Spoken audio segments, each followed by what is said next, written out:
Today I'm going to talk about possibilities and limitations, and I think the difference between the two is not as great as we think. It's just our viewpoint and what we're actually looking for and focusing on. This was brought to my attention by my son the other day. He was very naughty.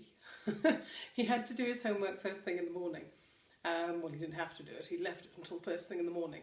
And he was really upset because we're in the middle of moving. In fact, we're actually moving tomorrow. So I didn't have any paper for the printer, and obviously it was a little bit chaotic. And everything was sort of not going his way. So, being a lovely mum, I'm not sure you would agree, I came up with a whole load of solutions for him. I said, okay, well, why don't we put it on a USB stick? You can draw it on a piece of paper, or we can take a photograph of the screen. You can take your phone in to show them you've done your homework and all these things. And he kept on saying, no, I can't do that. This school's different to my last school. It can't do this. I can't do that. And while I was mulling over our conversation later, as you do, I realised that for him, he was focusing on why it wouldn't work. So he found more of why it wouldn't work. Whereas what I was trying to do was find a solution. And I thought this was quite poignant to the workplace and to everyone's lives. It was brought home to me again when I was gardening recently. I was chatting with a lady, and she couldn't see how she could change her life. She couldn't see how she could take the knowledge she had and get any value from it. And I was again reminded that when you're looking for problems and challenges, that's what you find.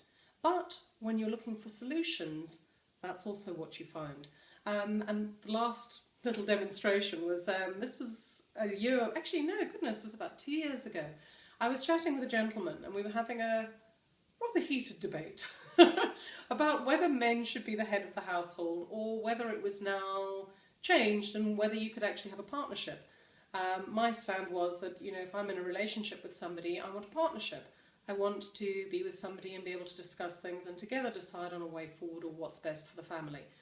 I even do that with my children. When we decided to move to the UK, it wasn't me just saying, right, we're moving to the UK. It was something we sat down together as a family and decided, was this something we all wanted? But his point of view was that the man should be the head of the household and you need somebody to make the final decision. Anyway, we had our discussion and we went our separate ways, and a couple of days later we got back together and he said, I've been looking this up on the internet and I found so many different examples of why the man should be the head of the household. And a while later I remember thinking, if I had done the same, I would have come up with a whole load of reasons why relationships should be a partnership.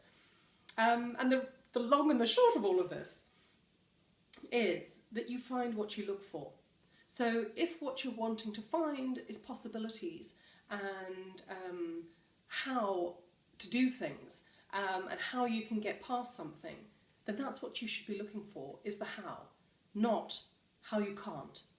So I hope this has kind of been clear for you, and I hope you find it informative and inspirational, and I hope you go and find out how to do whatever it is that your heart's set on, rather than looking for the reasons why you can't. All the best. Bye-bye.